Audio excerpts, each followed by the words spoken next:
Hi everyone, I'm going to be starting the recipe. I'm going to use some watermelon. I'm going to start by cutting a big circle out of the watermelon, and then I'm going to make some triangles. Now it's time to make the melted chocolate.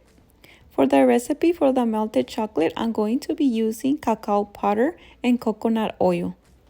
Just in case you don't have the cacao powder or the coconut oil, I have another option you can use.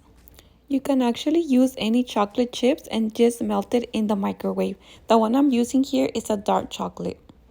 I'm going to be adding 2 tablespoons of the cacao powder. Next, I am going to be adding 2 tablespoons of the coconut oil.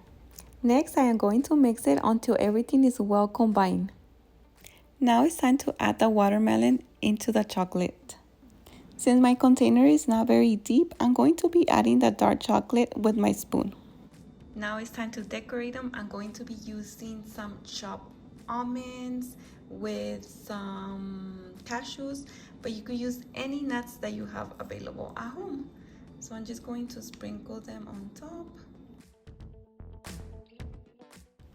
On the next slice, I'm going to be adding the coconut flakes on top. On this one, I'm also going to be adding the Himalayan pink salt. This one is the big chunks, but if you also have sea salt, you could also add the sea salt. On the last one, I added the sea salt and then I added the coconut flakes. This was actually my favorite. You need to give this one a try.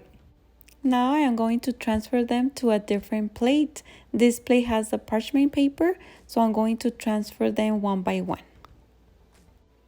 I am going to put them in the freezer for about 20 to 25 minutes. This is how they look once they are out of the freezer. This recipe is so delicious. You need to give this recipe a try. Don't forget to check out my Instagram. Don't forget to check out more of my other recipes. Subscribe, and I'll see you in my next video. Bye.